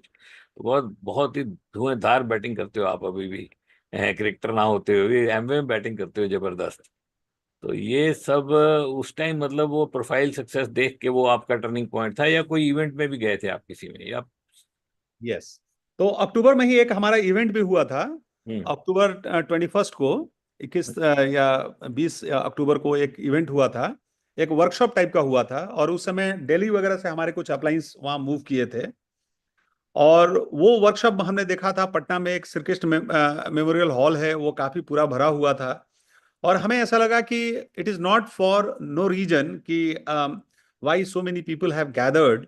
हम्म। और ये बिजनेस जो है वर्थ बिल्डिंग है, बिकॉज ऑल प्रोफाइल्स के लोग इस बिजनेस को बिल्ड कर रहे हैं। अच्छे प्रोफाइल के लोग अपने जॉब में काफी सक्सेसफुल पोजीशन पर पहुंचने के बाद भी लोग इस बिजनेस को बिल्ड कर रहे हैं। और पटना का जो वो कॉन्फ्रेंस हमने देखा, it it you know it was, you can say कि ये भी हमारे लिए एक बड़ा ही एक मोमेंटस इवेंट था। कि हमने जब देखा, इतने सारे क्राउड को देखा, तो that built up an instant confidence and faith about this whole business. क्योंकि अभी तक हमने इतने सारे लोगों को बिजनेस बिल्ड करते हुए नहीं देखा था। हमने तो ये देखा था कि हाँ, ये बिजनेस बिल्ड करने के लायक है, मेरे लायक है। मैं अगर इससे जुड़ रहा हूं तो हमारे लिए काफी फख्र की बात होगी, काफी रिस्पेक्ट की बात होगी, बिकॉज हमसे भी अच्छे प्रोफाइल के लोग इस बिजनेस को ऑलरेडी कर रहे थे। हम्म। हमारे माइंड से ये डाउट खत्म हो गया कि whether this business is worth doing और नॉट। हम्म। तो ये पक्का चल गया कि ये तो बिजनेस करने लायक है, मैं अब इसके लायक हूं कि नहीं, ये अब हमको ये देखना है। हम्म। तो काफी अच्छे प्रोफाइल के लोग इस बिजनेस से जुड़े हुए हैं। दूसरा, हमने आपने बहुत अच्छा पॉइंट रेज किया कि अक्टूबर में हमने एक सेमिनार भी देखा। और वो वर्कशॉप देखने के बाद हमने ये देखा कि इतने सारे लोग इस बिजनेस से जुड़े हुए हैं, तो कहीं ना कहीं लोगों के बीच में इसकी एक्सेप्टेबिलिटी है। और हर एक तरीके के प्रोफाइल के लोग इस बिजनेस को कर रहे हैं। और देखिए, एक और फैक्टर था कि उस दौरान में बहुत सारी अपॉर्चुनिटीज नहीं थी मार्केट में, मेनली गवर्नमेंट जॉब्स वगैरह थे। एंड हम हमेशा सोचते थे कि नहीं, कुछ ना कुछ जॉब के अलावा कुछ और भी जरूर करना चाहिए अगर आपके पास स्पेयर टाइम हो। और ये बिजनेस हमें बड़ा वर्थवाइल लगा कि अगर करूं भी तो मैं क्या करूं। मेरे सामने बहुत तरीके के प्रपोजल आते थे कि इंश्योरेंस कर लो, ये कर लो, वो मैं कुछ करना सबको मुझे बड़ा ही इनडिग्निफाइड लगता था मुझे कि मैं बैंक में मैनेजर हूँ, वो भी स्टेट बैंक में। एंड मैं कोई ऐसा वैसा काम तो मैं कर नहीं सकता था। लेकिन जब हमने इस बिजनेस से जुड़े हुए लोगों को देखा, तो हमने कहा कि नहीं, दिस इज वन थिंग जहाँ की मैं अपने आप को एक्सपोज कर सकता हूँ। मैं जा सकता हूँ, मैं लोगों से बात कर सकता हूँ, I can present this proposal. तो हमने इस प्रपोजल को उस रूप में देखा। और वो सेमिनार देखने के बाद हमारा इरादा और पक्का हो गया। तो अक्टूबर में आपने स्टार्ट किया और 2001 में, तो आपको इनिशियल सक्सेस कब मिली आपके? मेरे को जर्नी है उतना पूरा पता नहीं है, तो आपका सिल्वर कब हुआ?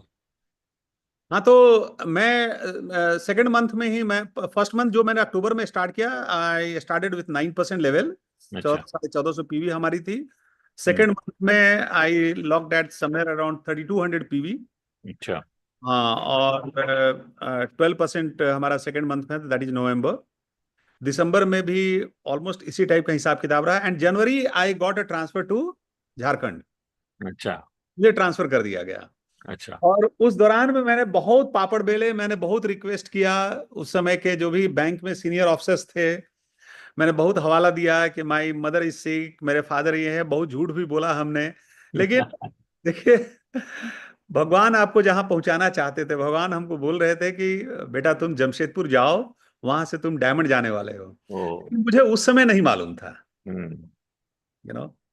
तो हमारे और आपके जीवन में ऐसी घटनाएं होती हैं जो जब घटती हैं तो आपको नहीं पता चलता है, बट आप अगर उस थिन थ्रेड को पकड़ के चलते हैं तो आपको बाद में पता चलता है कि भगवान आपसे उस समय वो कारण था, आपसे वो काम करवाना चाह रहे थे। आपको जमशेदपुर पहुंचा दिया, और इस वक्त सारा जमशेदपुर आप ही का है, ये भी आपका कमाल है ना। यस। तो जमशेदपुर पहुंच गए हैं 2001 में ही या 2 में, है ना, थोड़ा सा आगे। 2002 में, 2002 में, 2 में शुरुआत अर्ली अर्ली 2002 में। तो जमशेदपुर आ गए फिर। तो जमशेदपुर आ गए। तो जमशेदपुर में जब हम आए तो यहाँ बिजनेस था, ऑलरेडी छोटा मोटा बिजनेस था यहाँ पे। कुछ एक प्लैटिनम थे, कुछ सिल्वर्स थे यहाँ पे। और तो मैं जब यहाँ पे लोगों से बात करता था, कभी कभी मैं मीटिंग में जाता था, तो मीटिंग में जाता था तो लोग बोलते थे कि ये बिजनेस यहाँ नहीं चलने वाला है, बिकॉज यहाँ शिफ्ट वाइज लोग काम करते हैं, कोई ए शिफ्ट होता है, कोई बी शिफ्ट होता है, कोई सी शिफ्ट होता है। तो यहाँ लोगों के पास फुर्सत नहीं है इस बिजनेस को बिल्ड करने का। तो अगर आपको एमवे बिजनेस सीरियसली करना है तो you take a transfer, you go to somewhere else. वहां आप रांची में आप इस बिजनेस को बिल्ड कर सकते हैं, बट जमशेदपुर में I don't think this business can be build. Hmm, लेकिन हमने ये नहीं सोचा, हमने कहा, मुझे लगा कि भाई ये बिजनेस जब यूएस में चल सकता है, इंडिया में चल सकता है, तो जमशेदपुर में भी चल सकता है, लेट्स ट्राई। और मेरे पास ऐसा कोई उपाय भी नहीं था कि मैं बैंक का जॉब छोड़ के मैं कहीं और चला जाऊं। हम्म, तो मेरे पास उपाय यही था कि मैं जमशेदपुर में ही रहूं और जमशेदपुर में ही इस बिजनेस को बिल्ड करूं।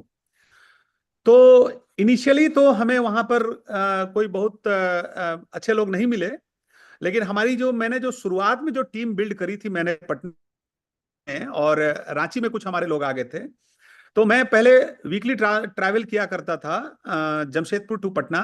टाटा पटना करके एक एक्सप्रेस थी मेरा, उसमें एवरी सैटरडे मेरा टिकट कटा रहता था, और उधर से संडे का टिकट कटा रहता था। दिन भर मैं संडे को वहाँ ओपन मीट में मैं रहता था, एंड अपने टीम के साथ मैं जितना भी हो सकता था काम करता था। और रात में 7:30-8 o'clock हमारी ट्रेन हुआ करती थी, उसको सो के मैं यहाँ पहुंच जाया करता था। मंडे को मैं बैंक ज्वाइन कर लिया करता था। और ये बात है जब आपका लेवल सिर्फ 12% था। मेरा लेवल 12% था। देखो 12% लेवल के जो आपकी कमिटमेंट थी, इस तरह ट्रेन पे जाना, हर वीक जाना और आना, ये देखो अभी तो कोई भी बोलेगा जी अनुज और प्रतिमा ने इतना बड़ा बिजनेस बिल्ड किया है। लेकिन आप मेरे को बताओ कितने लोग हैं जो 12% इस तरह की कमिटमेंट बनाते हैं कि हम दूसरे शहर जाएंगे, टिकट कटी रहेगी, फिर वहां से वापस आएंगे रात को और वहां पे पूरा दिन काम करेंगे। ये एक अमेजिंग सीखने की बात मिली मेरे को अभी तक, बड़ी जबरदस्त आपसे। और लेवल 12% और ट्रैवल हो रहा है हर हफ्ते जमशेदपुर से पटना, क्योंकि बिजनेस करना है। कमाल किया आपने। जमशेदपुर आने के 2 या 3 महीने के बाद मैं 15% चला गया था। ओके, आया। 15% हो गया। आई रिमेंड एट 15% लेवल फॉर से 1 ईयर। अच्छा, और अप्रैल 2003 में मैं सिल्वर गया। मतलब 2000 अक्टूबर 2001 से लेके अप्रैल 2003 में आप सिल्वर के, बहुत ही फास्ट है फिर भी अगर आप देखो। लेकिन आपकी कमिटमेंट जो आपने बताई ना 12% लेवल पे, वो बहुत ही अमेजिंग थी। और आप 2003 में अगस्त में सिल्वर गए। अप्रैल में। अप्रैल में, सॉरी। और उसका भी एक स्टोरी है कि मैं जब जमशेदपुर आया तो जनरली पटना से जब मुझे जमशेदपुर भेजा गया था तो जनरल कंसिडरेशन ये होता है कि जमशेदपुर टाउन में आई बी पोस्टेड फॉर से 3-4 years, ये जनरली कंसिडरेशन होता है। लेकिन उसी दौरान में जमशेदपुर से अराउंड 45 किलोमीटर दूर एक ब्रांच थी, सरायकेला करके, वहां हमारी पोस्टिंग कर दी गई। और मैं डेली ट्रैवल किया करता था 45 किलोमीटर्स, और उस दौरान में कोई पक्की रोड भी नहीं थी, काफी बड़े बड़े बॉर्डर्स हुआ करते थे। तो हमारी पोस्टिंग वहाँ सरायकेला ब्रांच में हुई, वहीं मैं सिल्वर गया। कैसे जाते थे आप, कम्यूट कैसे करते थे वहां से मेरी 45? एक मारुति 800 कार हुआ करती थी। अच्छा। हाँ, हमारे अलावा बाकी जो बैंक के ऑफिसर्स वहाँ जो जमशेदपुर से कम्यूट किया करते थे वो बसेस से किया करते थे। लेकिन मैं अपनी कार से जाया करता था, बिकॉज मुझे लौटना पड़ता था और मैं चीज़ों को अपने हाथ में रखना चाहता था। हमारे पैसे तो ज़्यादा खर्चे होते थे, लेकिन क्या था कि things would be in my control, because मैं बस से आता तो बस के आते आते काफ़ी लेट हो जाता और मैं फिर शाम में आकर प्लान नहीं दिखा सकता था यहाँ।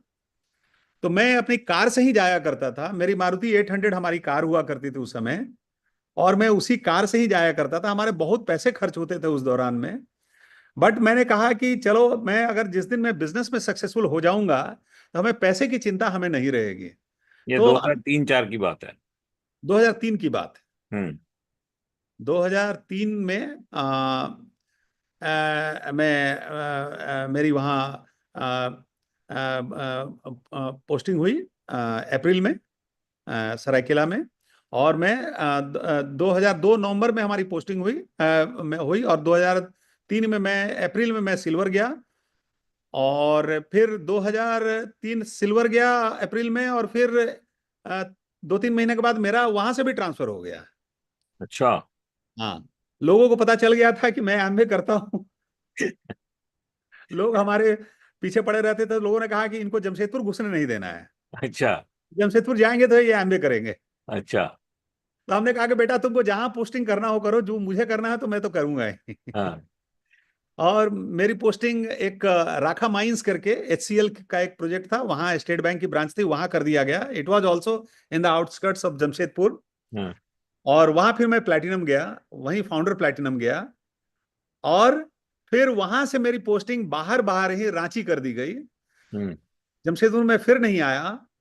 और रांची में मैं एमरल्ड गया, और रांची में ही मैं डायमंड गया। कमाल हो गया। पोस्टिंग हुई, तो मैं मेरा पिन चेंज हुआ।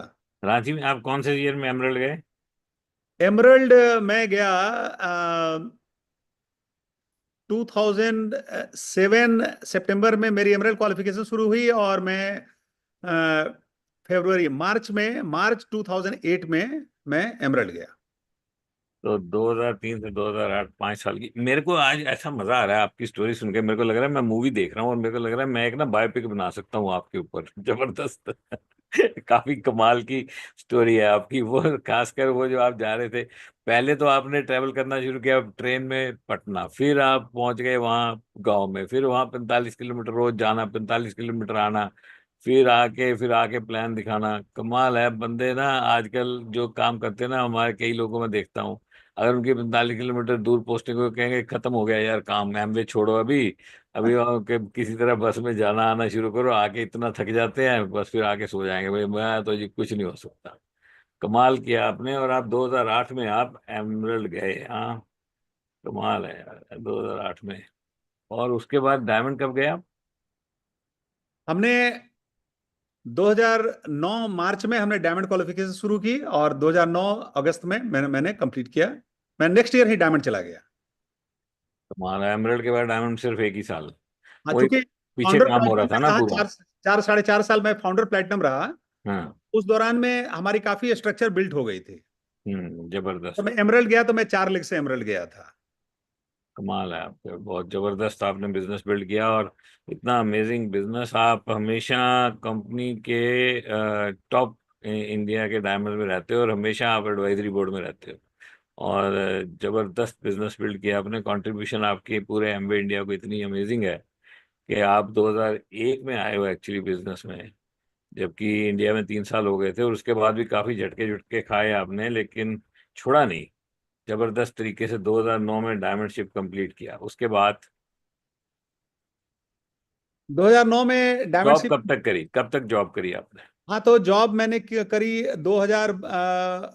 मैंने एक बार 2010 में मैंने सोचा कि मैं जॉब रिजाइन कर दूं, बिकॉज मुझे लग रहा था कि ऑर्गेनाइजेशन में मेरी टीम बहुत दूर दूर तक फैली हुई थी, एंड काफ़ी मुझे काम करना पड़ता था। तो मैंने 2010 में एक बार रिजाइन करने को सोचा, तो उस समय हमारी सिस्टर ने अपोज कर दिया। उसने कसम वसम दिला दिया कि नहीं नहीं, बिकॉज उन लोग को अंदाजा नहीं था। उन लोग सोच रहे थे कि स्टेट बैंक का इतना बढ़िया career, why he is quitting his job.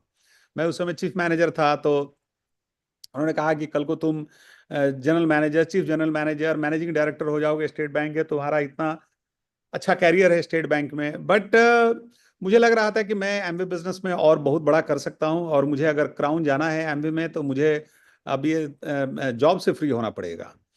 तो मैंने एक बार 2010 में दिया, लेकिन फिर उसे वापस ले लिया। फिर 2011 अक्टूबर में मैंने सबमिट किया, तो 2012 फरवरी में फाइनली मेरा एक्सेप्ट हुआ, मेरी जो रेजिग्नेशन है स्टेट बैंक से। जबरदस्त काम। 2012 में फ्री हो गया। मैं एक बड़ा इंटरेस्टिंग इंसिडेंट बता रहा हूं। हम्म। अगर आप अच्छा बिजनेस करते हैं तो क्या होता है, देखिए जब हम एमरल्ड थे हम्म। तो this is for all those people जो कि ये सोचते हैं कि भाई जॉब के साथ साथ कैसे बिजनेस को हमने बिल्ड किया, और बिजनेस की मजबूती से आप कैसे जॉब का आपका डर खत्म हो सकता है।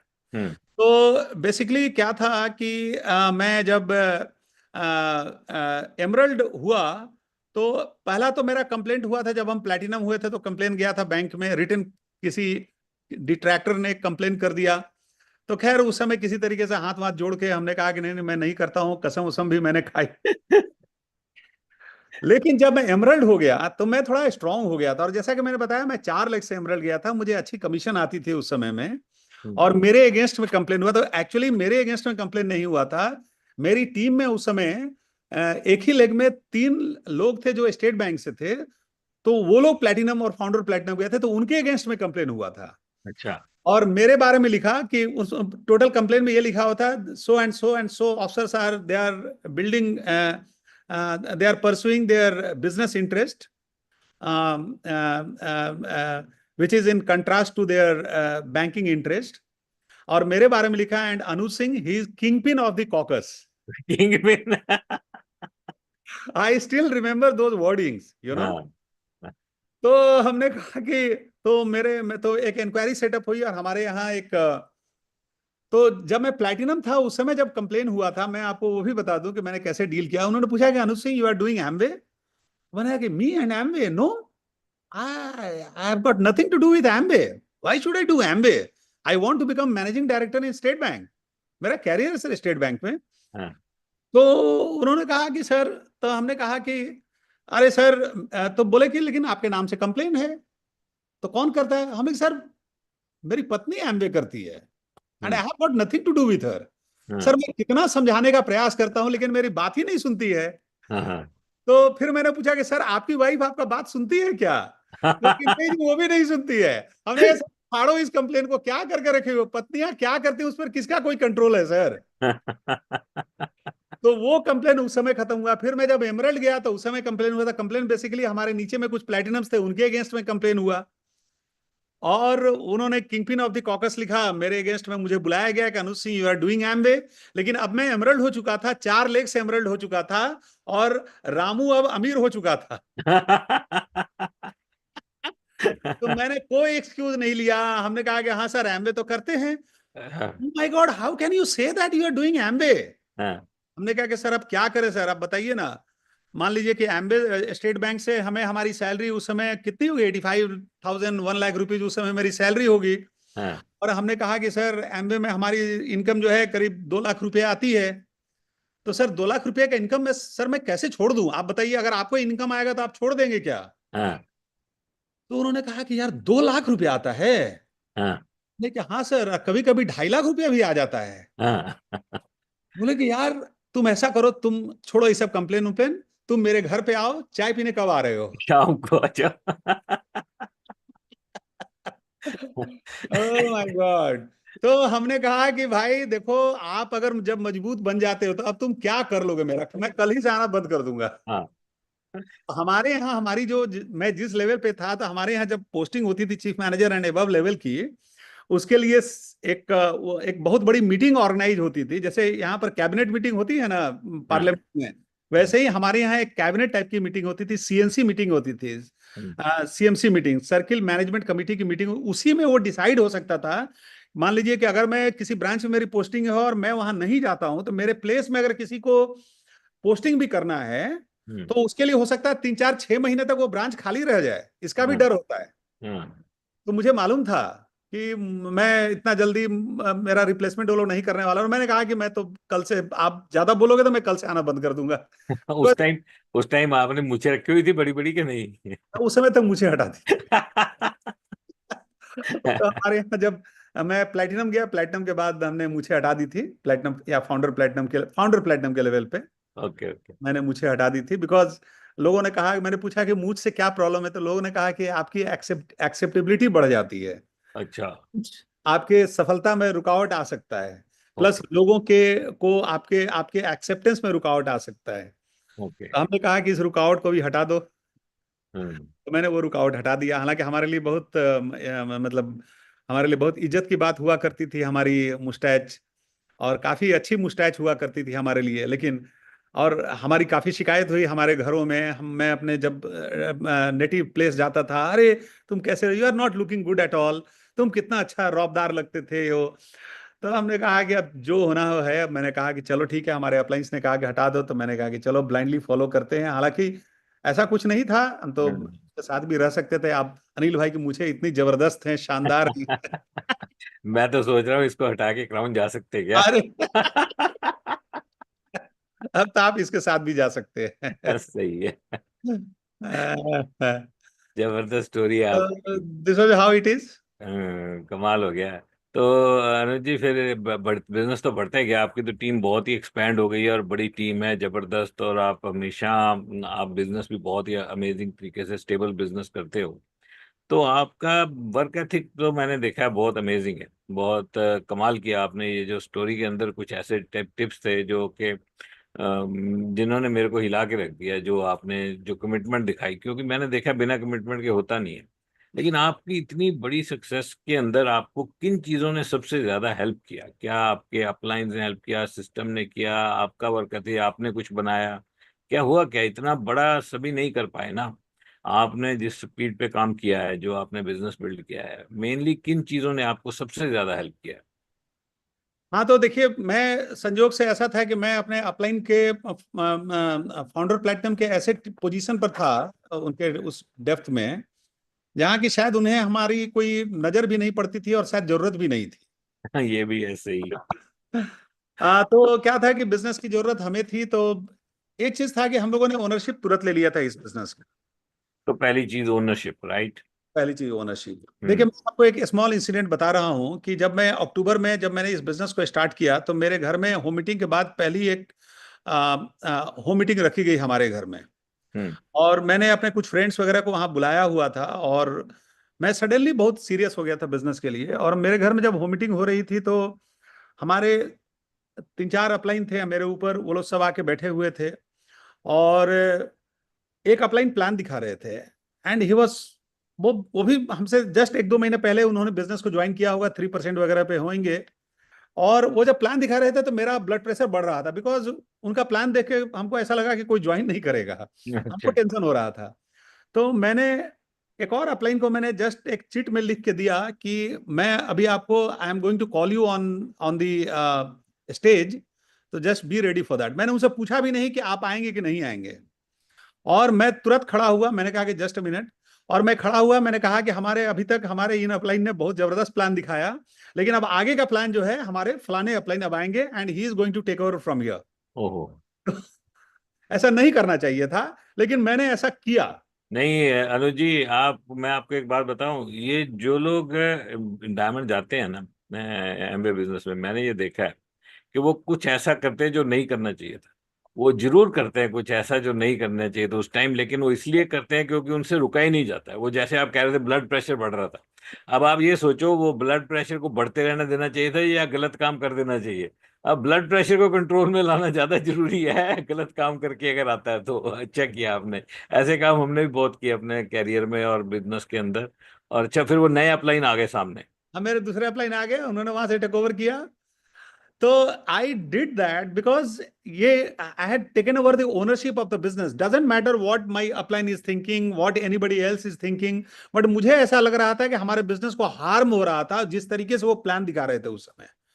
And I was not ready to take it, because by that time I had taken the ownership of the business. और उसके बाद से मैंने प्लान दिखाना, that was the last thing. उस टाइम उसके आपका बाद लेवल क्या था अनुज जी, क्या लेवल था आपका? उस समय मैंने बताया ना कि अक्टूबर एंड में मेरा लेवल 9% हो गया था, उस समय 6% वगैरह पे होंगे, मिड अक्टूबर की बात होगी। तो ये काम आपने 6% पे किया। हाँ जी। ये तालियां बनती हैं, जबरदस्त। फर्स्ट मंथ वर्किंग ये इन बिजनेस। कमाल कमाल, 6% पे आपने, आपको लगा कि यार ये प्लान सही नहीं दिखा रहा, इसको बदलो यार, दूसरा हो लाओ। सकता है 3% पे भी, आई आई डोंट रिमेम्बर कि वो कौन सा डेट था। उसी दिन आपको डायमंड का पिन दे देना चाहिए था मेरे हिसाब से। बाकी तो खाली टाइम लगा। कमाल हो गया, अमेजिंग। तो आप बता रहे थे क्या क्या चीज आपको हेल्प कर गई? तो एक तो ओनरशिप आपने बताया, जबरदस्त। ओनरशिप हमने लिया। हम्म। दूसरी ये है कि देखिए, कोई भी काम जब आप करते हैं तो आपके पास एक विजन और अंडरस्टैंडिंग रखना बहुत जरूरी है, नहीं है तो इसीलिए हमारे अप्लायंस बोलते हैं आपको कुछ मीटिंग्स में ले जाते हैं, यहाँ भी बहुत सारे लोगों को बिठाया गया होगा। तो हम्म। सीखने की चीजें इस बिजनेस में तो आप 2-3 महीने में ही सीख जाते हैं। हम्म। लेकिन जो विजन होती है, जो अंडरस्टैंडिंग होती है, जो जो जो जो बिजनेस को क्यों करना है, क्यों कंटिन्यू करना है, why you still need to stick even during the difficult of the times, उस समय में आपकी विजन ही आपको कैरी करती है।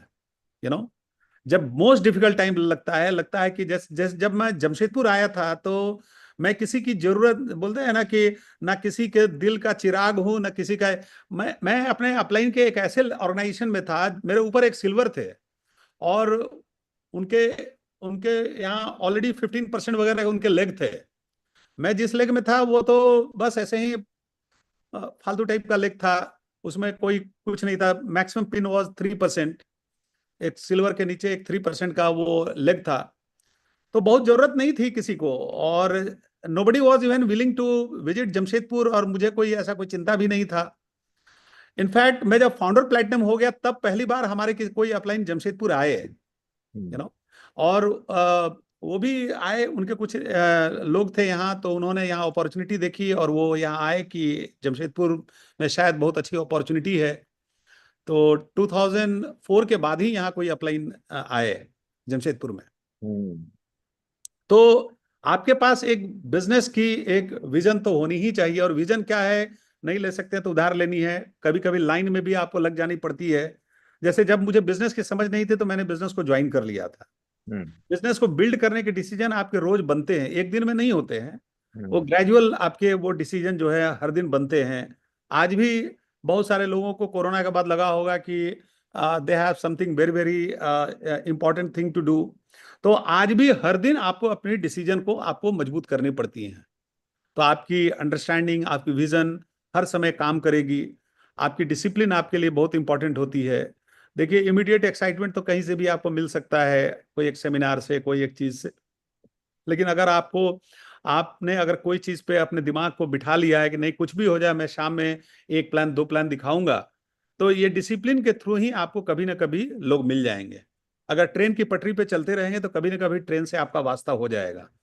तो कभी कभी बहुत सिंपल चीजें जो है, हम लोग बहुत चीजों को कॉम्प्लिकेट कर देते हैं, जो कि हमें उस चीजों को कॉम्प्लिकेट करने से बचना चाहिए। We hmm. Can simplify things very easily. और वो है कि हम एक पर्टिकुलर डिसिप्लिन को फॉलो करें। हमारे यहाँ डिसिप्लिन बड़ी सिंपल है कि आपको रोज एक दो लोगों को प्लान दिखानी है। हम लोग बिलब्रिट का, आप लोगों ने अगर कभी कोई स्टेटमेंट सुना होगा कि उन्होंने 1200 लोगों को प्लान दिखाया, उसमें से certain an number of people ने हाँ बोला, उसमें से 35 लोगों ने डिसीजन लिया इस बिजनेस को बिल्ड करने का, and that's how he went crown ambassador in the business. Hmm. तो यहां पर सिंपल गेम है कि आप अगर रोज बाहर निकलकर प्लान दिखाते रहेंगे तो कहीं ना कहीं आपको लोग मिलते रहेंगे। हमने कोई रॉकेट साइंस इस बिजनेस में नहीं किया। हमने अपने कमिटमेंट को ये रखा कि नहीं, कुछ भी हो जाए मुझे इस बिजनेस को करना है, गुड टाइम्स और bad times, I don't have to quit the business, मुझे ये बिजनेस को करना है। और इसको हमने अपने लाइफ के गोल के साथ इसको मैंने कनेक्ट किया। मैंने ये देखा कि स्टेट बैंक मेरा पास्ट है, एमबे बिजनेस मेरा फ्यूचर है। मुझे मालूम था कि मैं स्टेट बैंक में कहाँ तक पहुंच सकता हूं, लेकिन हमें एमबे बिजनेस के थ्रू ये समझ में आया कि जो चीजें मुझे यहाँ से मिलने वाली थी, मैं अगर डायमंड चला जाऊं, मैं अगर एचक्यूटी डायमंड चला जाऊं, the kind of money and the kind of recognition, the kind of dreams fulfilment that I will get through this business, वो हमें वहां नहीं नजर आई। और तो इन सारी चीजों के थ्रू हमने डिसीजन लिया कि इस बिजनेस को लगातार बिल्ड करते जाना है। अब तो प्रतिमा जी भी जॉब करती थी? प्रतिमा जी कैनरा बैंक में जॉब करती थी, वो रोज ऑफिस जाती थी, दोनों बच्चों को संभालती थी, मुझे भी संभालती थी, घर को संभालती थी। प्रतिमा जी का घर उस समय भी काफी साफ सुथरा रहता था। आज तो खैर 4-5 मेड आती हैं, लेकिन उस दौरान में सिर्फ एक मेड आती थी। और फिर भी आप अगर घर में आएंगे तो कोई एक भी चीज आपको उलट पुलट नजर नहीं आएगी। जबरदस्त काम है प्रतिमा जी का। प्रतिमा जी ने जॉब छोड़ दी, कब छोड़ी? और उन्होंने, जब हम एमरल्ड गए थे, हमने ग्रेजुअल डिसीजन लिया। इनफैक्ट बिजनेस को शुरू में सीरियसली बिल्ड करने का रीजन भी, वन ऑफ द रीजन ये था कि हम चाहते थे कि प्रतिमा जो है वो घर पे आराम करें। और चूंकि बच्चों को संभालते हुए जॉब करने में उन्हें काफी डिफिकल्टी का सामना करना पड़ता था। बैंकिंग का एक इम्पॉर्टेंट पोर्टफोलियो उनके पास था, तो वहां भी उनका काफी कमिटमेंट होता था। तो हम लोग ये सोचते थे कि अगर बैंक से जितने पैसे आते हैं, अगर एमबी बिजनेस से आने लगे तो she can sit at home. तो इनिशियल जो इमीडिएट रीजन हमारा ये बना था इस बिजनेस में। तो दोनों ने जॉब छोड़ दी। तो फिर हम लोगों ने दोनों ने इस जॉब को क्विट किया। बहुत जबरदस्त। तो वैसे तो इनकम को तो नहीं पूछना चाहिए क्योंकि बहुत आपने जबरदस्त बिजनेस बिल्ड किया, लेकिन आपका बिजनेस हमेशा बहुत प्रॉफिटेबल और अमेजिंग रहा है। तो आपके जो जॉब की जो इनकम थी उससे यहाँ पे जब आपकी हाईएस्ट इनकम रही तो कितना रेशो रहा होगा, क्या बना, क्या कैसा मल्टीप्लाई रहा है, क्या कुछ कैलकुलेशन लंबी हो जाएगी या छोड़े इसको? कोई उसका कोई उसका समानता ही नहीं था। मानता ही नहीं है, कई सालों कंपैरिजन एट की। ऑल। हाँ, कई सालों की इनकम हो जाएगी शायद। हाँ हाँ। बिल्कुल। और आपके जो इस बिजनेस से मोस्ट चेरिश्ड रिवॉर्ड्स हैं वो जैसे इनकम के अलावा, इनकम, आपकी फ्रीडम, बच्चों के साथ रहना या लाइफस्टाइल या फॉरेन ट्रिप्स, रिस्पेक्ट, रिकॉग्निशन, क्या रहा आपके मोस्ट चेरिश्ड रिवॉर्ड में? हमारे लिए देखिए, हम लोग बड़े एम्बिशियस लोग थे। तो हम लोग, जैसा कि मैंने बताया कि फॉरेन ट्रिप हमारे लिए बहुत इंपॉर्टेंट रीजन था इस बिजनेस को बिल्ड करने का। तो हम लोग विदेश यात्राओं पे जब हम लोग जाना शुरू किए तो they were one of the most cherished moments of our life. फिर हम लोगों ने जब डायमंड शिप किया तो वो हमारे लिए, हम लोगों ने कभी सोचा नहीं था। वो डायमंड शिप के ड्रीम को ही लेकर हम लोग लगातार हर एक शाम हम लोग सोते थे, जगते थे। And we use to you know think कि डायमंड शिप निकल जाए तो हमारी लाइफ में जितने भी हमारे जो बहुत सारे काम थे वो मैं कर सकता था। हमारा जो मोस्ट इम्पॉर्टेंट इस बिजनेस को बिल्ड करने का जो रीजन था वो अगर अचीव हो जाए तो हमारे लिए इससे इम्पोर्टेंट कुछ नहीं हो सकता। तो हम, हमारे लिए डायमंड शिप एक बहुत ही मोस्ट चेरिश मोमेंट था। फॉरेन ट्रिप्स तो हमारे थे ही। फिर हमारे बच्चे भी इसी माहौल में ग्रो किए। तो हमारे लिए फिर बच्चों की सक्सेस भी लेटर पीरियड में हमारे लिए मोस्ट चेरिश मोमेंट्स हुई। मैं जॉब क्विट किया, प्रतिमा ने जॉब क्विट किया। हम लोगों ने कभी सोचा नहीं था कि एक दिन फ्री हो पाएंगे। मैं स्पोर्ट्समैन रहा था और हमारे लिए बैंकिंग इंटेलेक्ट वाइज तो बढ़िया था, लेकिन एक्टिविटी वाइज था। I was confined to a chamber, और चैम्बर में बिठा दिया जाना एंड तो मेरा वो माइंडसेट वहां मैच नहीं करता था। लेकिन चूंकि रोजी रोटी का सवाल था तो मैं बैंकिंग जॉब को भी कर रहा था और अच्छा ही कर रहा था बैंकिंग में। लेकिन given a choice I could have done something else. And हमने जो आउटडोर का काम था इस बिजनेस को, रिवॉर्ड्स, रिकॉग्निशन, हमें बड़ा अच्छा लगता था लोगों के बीच में रहना। बिकॉज मैं जब क्रिकेट भी खेला करता था तो एनी टाइम हमारी टीम बाहर जाया करती थी, तो मैं हमेशा 16 लोगों की एक टीम हुआ करती थी, उनके साथ में बाहर जाया करता था। I use to spend lots of time on the field, field में टाइम बिताया करता था। तो हमारे लिए बड़ा ये बिजनेस का जो बिल्ड करने का जो प्रोसेस था उसने बहुत अट्रैक्ट किया मेरे को। कि हमेशा भीड़ में जाना, सेमिनार को अटेंड करना। जब हम क्रिकेट का बैट लेकर पिच पे उतरते थे तो we use to be the centre of attraction.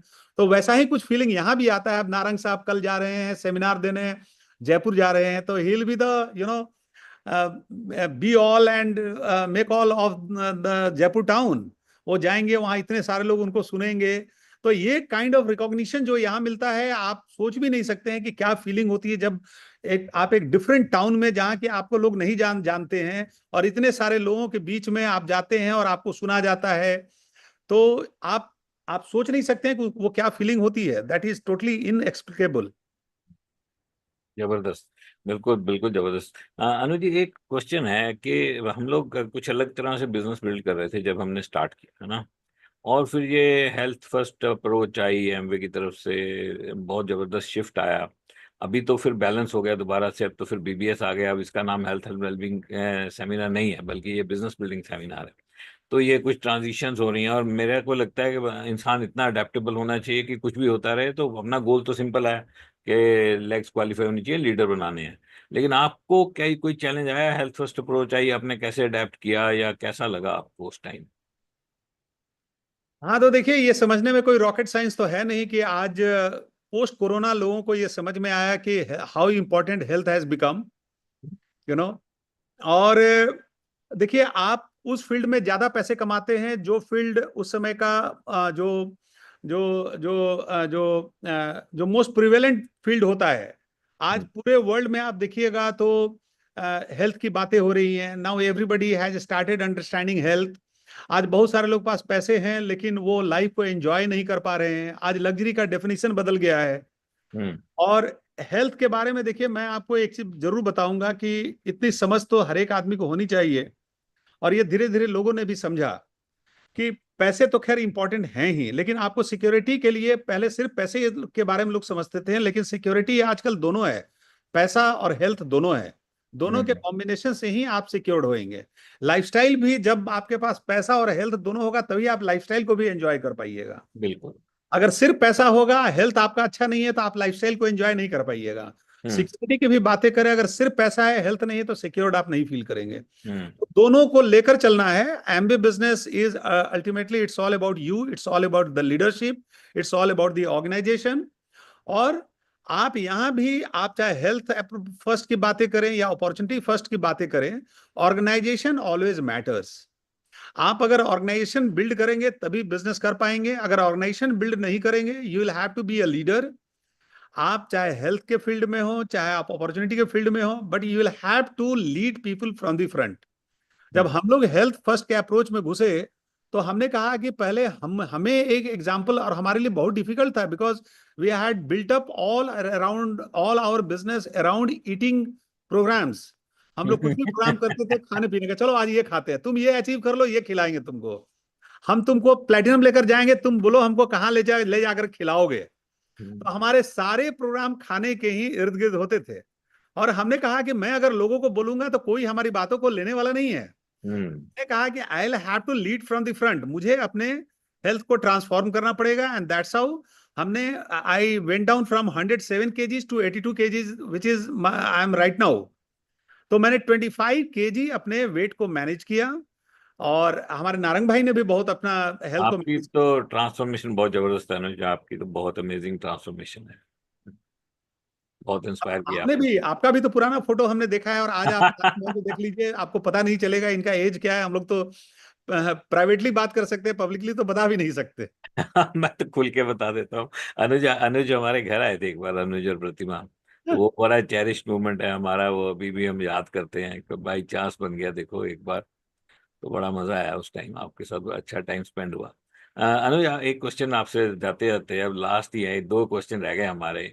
एक तो मैं आपसे ये पूछना चाहता हूँ कि अभी फिजिकल और डिजिटल दोनों चल रहे हैं, है ना? तो आप कैसे इनको बैलेंस बनाते हो? आप कौन सी एक्टिविटी फिजिकल कर रहे हो, क्या डिजिटल कर रहे हो इस वक्त? आपकी टीम में क्या आप टीच करते हो? हाँ, तो हमारे यहाँ फिजिकल और डिजिटल दोनों एक साथ चल रहे हैं। हमने फिजिकल को कभी बंद नहीं किया। हम्म। तो हमारे यहाँ फिजिकल, हमारी जो लोकल हमारी टीम है, हमारी टीम तो काफी वाइड स्प्रेड है।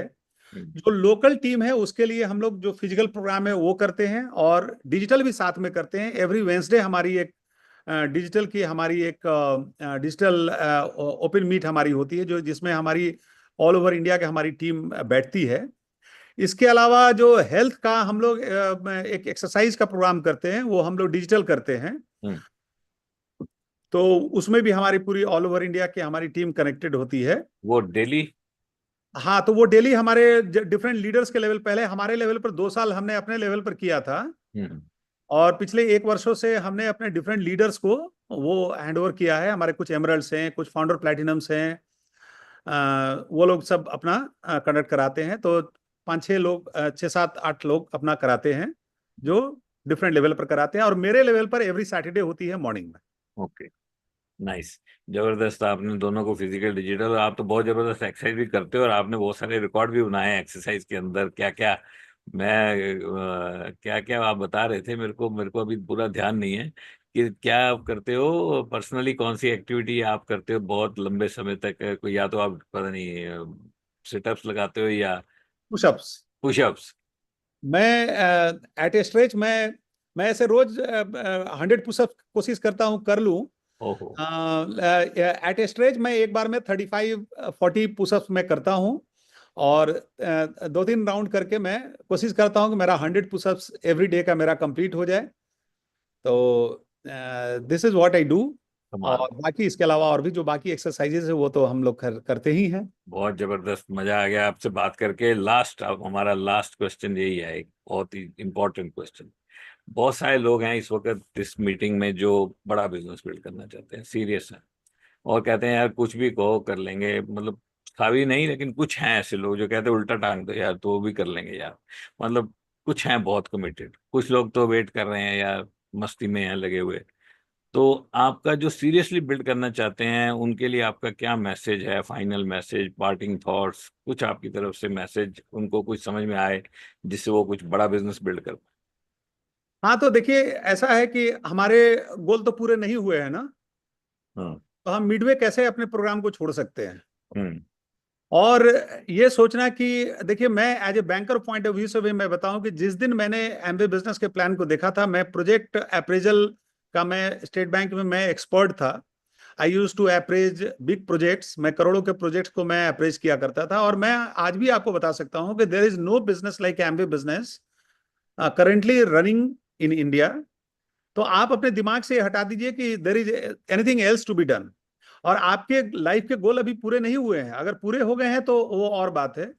लेकिन अगर आपके लाइफ के गोल पूरे नहीं हुए हैं तो Amway business has got the capacity.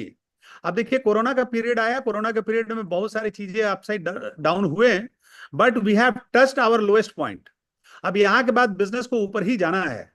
और ये जान के रखिए कि बिजनेस एमबे नहीं बिल्ड करती है, बिजनेस तो हम और आप बिल्ड करते हैं। एमबे तो हमें प्रोडक्ट प्रोवाइड करती है, हमें लॉजिस्टिक्स प्रोवाइड करती है, आपके पेमेंट्स को इंश्योर करती है। लेकिन ड्रीम हमारा है, बिजनेस हमारा है। और आपके रीजन्स आपका साथ अभी तक अगर छोड़े नहीं हैं। अब देखिए, आप अगर किसी रीजन के बिना अगर आप जी रहे हैं तो फिर तो आप लास्ट मोमेंट के लिए आप इंतजार कर रहे हैं। एज किसी के लिए कोई मैटर नहीं किया है, यू नो। आप दुनिया में बहुत सारे ऐसे एग्जाम्पल हैं। आप अगर डोनाल्ड ट्रंप को देखें तो ही 75+। और वो जहां से उठा है, he had lost last election. और ऐसा पहली बार हुआ है कि कोई आदमी इलेक्शन लूज करने के बाद दोबारा अगर फिर से वो आकर जीत गया हो। And look at his age.